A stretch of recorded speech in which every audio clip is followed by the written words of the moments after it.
Assalamualaikum warahmatullahi wabarakatuh. Good morning students. How are you today? Pada pagi hari ini kita akan melanjutkan pelajaran kita. Kita langsung menuju ke chapter 2 ya, bab 2.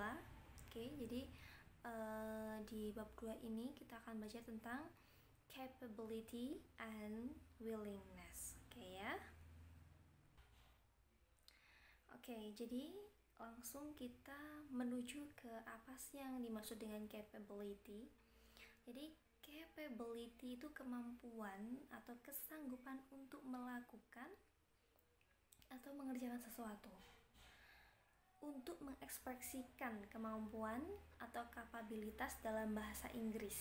Nah, jadi maksudnya itu setiap orang pasti memiliki kemampuan yang berbeda-beda.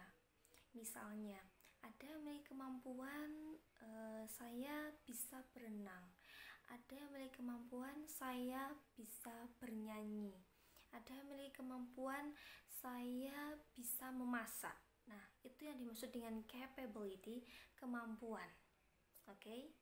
Nah, dalam bahasa Inggris untuk capability itu kita bisa menggunakan dengan kata-kata can, could, atau be able. Jadi arti dari can, could, atau be able itu artinya adalah dapat atau bisa. Saya bisa memasak, saya bisa berenang, saya bisa menyanyi, itu bisa menggunakan can. I can swim, I can sing, I can cook. Nah, seperti itu. Oke, jadi can itu digunakan untuk menyatakan kapabilitas atau kemampuan dalam bentuk present tense atau masa sekarang. Jadi nggak usah bingung, maksudnya gimana sih present tense atau masa sekarang. Nah, jadi di situ disebutkan ada pola umum. Pola umum itu rumusnya ya. Rumusnya ketika kita menggunakan can itu adalah subject can plus verb one. Apa sih itu? Nah, mungkin masih ada yang bingung ya. Jadi subjek itu contohnya seperti ayu dewe. Kalau saya biasanya menyebutnya begitu, ayu dewe. I, you, they, we. She, he, it. I, saya. You, kamu. They, mereka. We, kita. She, dia, perempuan. He, dia, laki-laki. It, itu. Jadi itu adalah subjek. Ayu, dewe, she, he, it. I, you, they, we, she, he, it. Itu adalah subjek. Seperti di bahasa Indonesia kan sudah ada ya subjek, predikat, objek, kan semuanya sudah diajarkan. Nah, pasti tahulah yang namanya subjek. Nama orang itu juga subjek. Gitu. My father, ayahku, itu juga subjek. Oke? Nah, setelah subjek itu diikuti dengan can yang artinya bisa atau dapat. Setelah can diikuti dengan verb one. Verb one itu adalah kata kerja. Nah, pasti di sini tahu ya kata kerja itu apa. Kata kerja itu kata yang mana orang itu bisa sesuatu yang dilakukan, itu kata kerja. Sesuatu yang dilakukan itu kata kerja.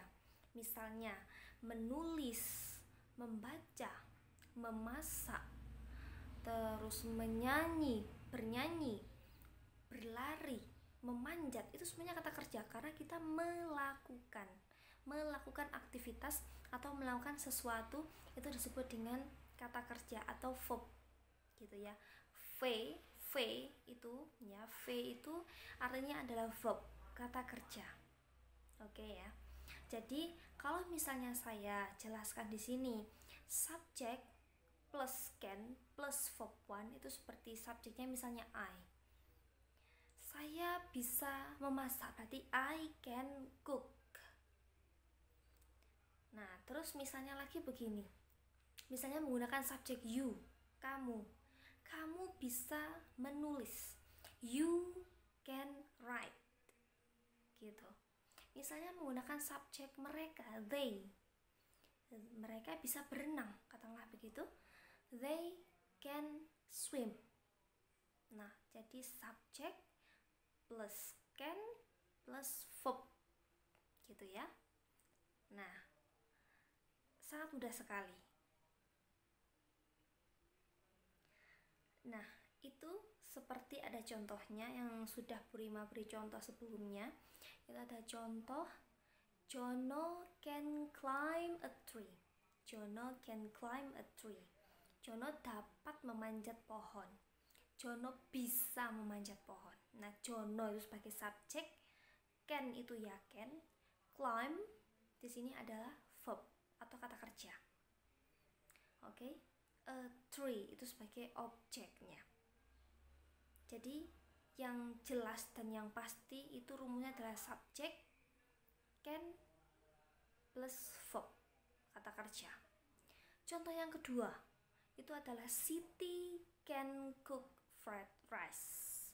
Siti sebagai subjek, can itu ya can, cook itu sebagai verb, ya, memasak ya. Siti bisa atau dapat memasak fried rice, nasi goreng. Fried rice ini sebagai objek, nggak wajib ya, objek itu nggak harus ada gitu. Nah, cuman memang lebih bagusnya, lebih baiknya memang ada objeknya biar tahu memasak apa. Siti dapat memasak apa. Nah, gitu ya. Oke, selanjutnya adalah Father and I can swim very well. Father and I itu adalah sebagai subjek. Can itu ya can. Swim sebagai verb atau kata kerja. Oke ya. Father and I can swim. Ayah dan saya atau saya dan ayah itu bisa berenang. Gitu. Kalau dalam bahasa Inggris itu tidak boleh terbalik. I and father itu nggak boleh, salah. Tapi yang benar adalah father and I gitu. Nggak boleh I and father, I and my friend, I and my mother, I and brother itu nggak boleh. Tapi brother and I, mother and I, students and I. Nah, jadi I itu di belakangnya. Oke ya. Contohnya lagi, they can play guitars. They itu subjek yang artinya adalah mereka. Can itu ya can. Play itu sebagai verb atau kata kerja. Guitars itu sebagai objek. They can play guitars. Oke ya, sangat mudah sekali. Birds can fly. Birds itu burung. Burung itu juga subjek. Birds can fly. Burung dapat terbang. Kayak begitu. Birds sebagai subjek, can itu ya can, fly itu sebagai verb. Oke. Oke. Nah, itu tadi kan untuk menyatakan bahwa kita itu bisa atau kita itu dapat melakukan sesuatu. Nah, gimana kalau misalnya kita itu tidak bisa atau tidak mampu melakukan sesuatu tadi? Caranya sangat mudah sekali. Tetap rumusnya adalah subjek plus can tapi ditambahin not. Cannot gitu ya. Not artinya tidak ya. Jadi subjek plus can plus not plus verb one, sama ya, plus kata kerja ya. Jadi untuk menyatakan tidak kemampuan tinggal ditambah not, jadi cannot. Contohnya, Tiara cannot ride a bicycle. Tiara sebagai subjek, can ya can, not itu berarti artinya tidak, berarti cannot. Gak boleh kebalik, not can itu gak boleh, tapi salah ya. Jadi yang benar adalah Tiara cannot ride a bicycle gitu. Jadi Tiara tidak bisa mengendarai motor. Nah, mother can, nah ini sebenarnya sama. Cannot sama can yang ada titik apostrofi ya. Apostrofi itu adalah titik satu itu loh yang di atas. Can terus sebelahnya T. Mother can runs fast. Itu sebenarnya sama, artinya adalah cannot, hanya disingkat, singkatannya saja. Nah, kayak bahasa SMS gitu ya, yang jadi YG gitu. Nah, Kalau cannot, kalau disingkat jadi CAN, terus tanda petik 1 ya, tambah IT. Nah, mother can run fast. Berarti mother sama aja cannot run fast. Mother sebagai subjek, cannot-nya itu menunjukkan ketidakmampuan, run itu adalah sebagai verb atau kata kerja. A penguin can fly. Itu juga sama, a penguin. Di sini itu sebagai subjek. Oke ya. Sebagai subjek, dan can-nya di sini adalah menunjukkan ketidakmampuan. Fly ini adalah verb atau kata kerja. Oke, jadi kita sudah membahas ketika menyatakan dapat atau bisa, dan ketidakmampuan tidak dapat atau tidak bisa. Nah, sekarang kita langsung menuju untuk membentuk kalimat tanya. Nah, kalimat tanya, kamu sebenarnya bisa nggak sih memasak? Bisakah kamu memasak? Atau bisakah kamu berlari? Bisakah kamu menyanyi? Bisakah kamu terbang? Nah, bisakah kamu datang? Nah, itu pasti menggunakan pertanyaan ya. Nah, bisakah kamu, berarti can-nya tuh taruh di depan gitu. Can he sing a song? Gitu ya. Can a gecko crawl? Can you come to my birthday party? Nah, jadi tinggal dibalik aja can-nya yang di depan. Setelah itu tetap diikuti subjek plus verb atau kata kerja. Nah, tadi can-nya aja yang diubah di depan. Can he sing a song? Jawabannya kalau yes ya, yes he can. Kenapa kok yes he can? He itu adalah sebagai subjek. He itu kan artinya dia laki-laki. Kayak begitu. Oke. Nah, ya kalau no he cannot. Kalau no berarti kan menunjukkan bahwa dia tidak bisa. No, he cannot, kan tidak kemampuan, pasti tambahin not, seperti rumus yang sebelumnya. Oke ya. Can a gecko crawl? Nah, a gecko itu sebagai subjek, crawl sebagai verb atau kata kerja. Yes, it can. Nah, a gecko itu adalah kata benda ya, sebenarnya itu subjek tapi berubah benda, makanya jawabannya itu dirubah menjadi it gitu. It can. Nah, can you come to my birthday party? Bisakah kamu datang ke acara ulang tahunku, pesta ulang tahunku? No, I can't. I'm busy. Apa kamu bisa datang ke pesta ulang tahunku? You. Can you come? You sebagai subjek yang artinya kamu, come sebagai verb atau kata kerja, kayak gitu. Oke, sangat mudah sekali ya teman-teman. Oke. Nah, kalau tadi sebelumnya kan kita belajar kalau misalnya bertanya gitu ya, can-nya tinggal dirubah aja ke depan. Nah, itu sangat simpel sekali. Atau bisa juga kita seperti ini, can you bla bla bla bla bla, can you swim? Bisa kamu berenang? Jadi singkat-singkat ya. Do you know how to swim? Apa kamu tahu gimana caranya untuk berenang misalnya? Do you think you can swim?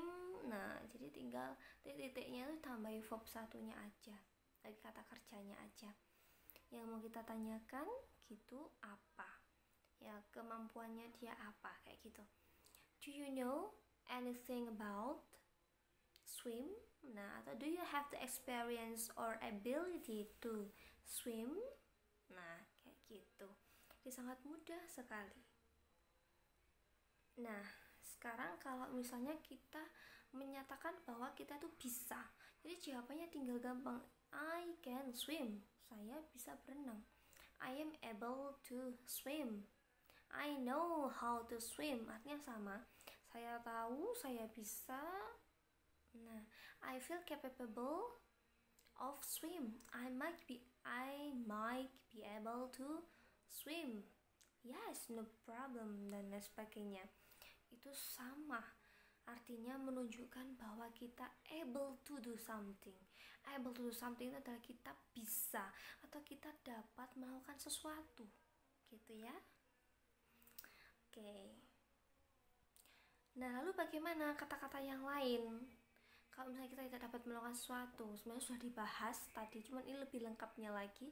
Selain kita menambahin not, ya, I cannot, itu bisa nambahin I'm hopeless swim, I am not good at swim, I have no idea how to swim. Nah, I have no experience of swim. Nah, ini bagus-bagus, ini kata-kata yang bisa banget digunakan biar tulisan anak-anak itu bervariasi ketika nanti Bu Rima meminta untuk bikin dialog atau apa gitu. Jadi tinggal melihat ini ya, vocabulary-nya. Oke, kosakatanya ya. Nah, oke, selanjutnya ini adalah kita akan bahas stating willingness. Jadi willingness itu artinya adalah kesediaan, kemauan untuk melakukan sesuatu, untuk menyatakan itu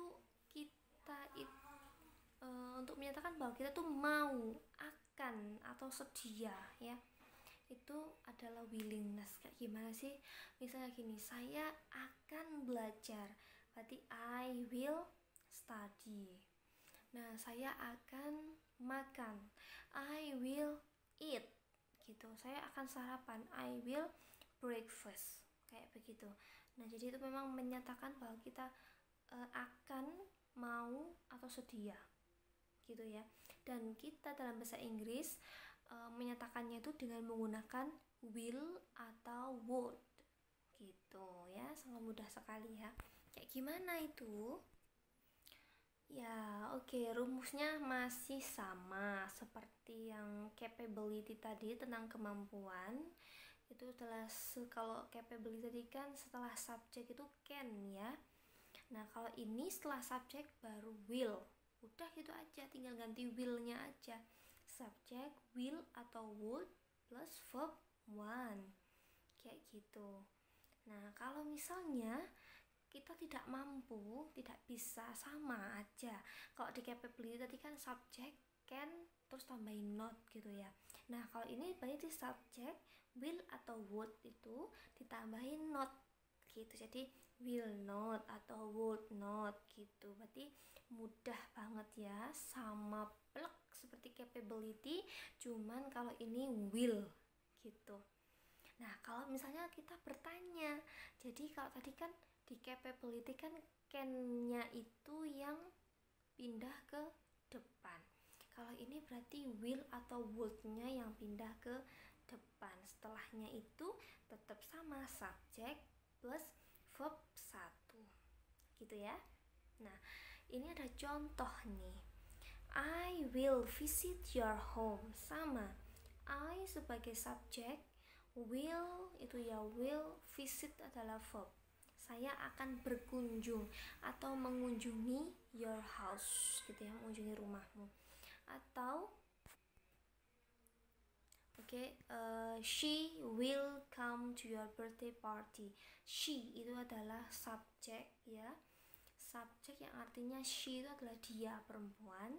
Will ya, will ya, akan ya. Come itu sebagai verb 1. Dia akan datang ke pesta ulang tahunmu gitu. They will help you if you want. They itu mereka sebagai subjek ya. Will ya, will help itu membantu, dia fungsinya sebagai verb 1 oke ya. They will help you if you want.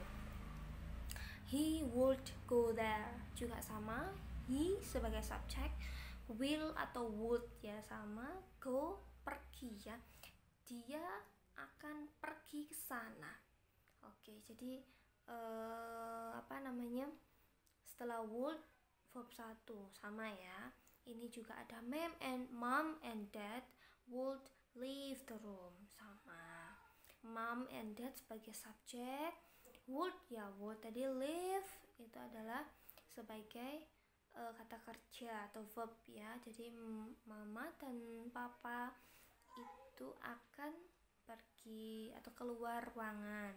ya. Terus Dodi will not. Nah, will not itu sama menunjukkan bahwa kita tidak bisa, bukan tidak bisa, tidak akan gitu ya.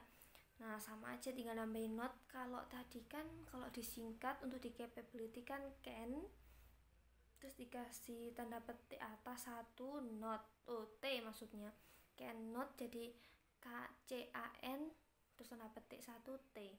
Nah, kalau ini will not jadi WON tanda petik T1 gitu ya bacanya. Dodi will not atau Dodi won't pay the bill. Nah, oke. Ririn would not atau wouldn't. Nah, wouldn't take part in the competition, sama aja ya. Will Tina go with Arun tonight? Ini pertanyaan, jadi willnya yang taruh di depan, oke? Nah, ini juga sama will you come here, itu juga gitu ya, would-nya. Karena ini pertanyaan jadi taruh di depan, oke?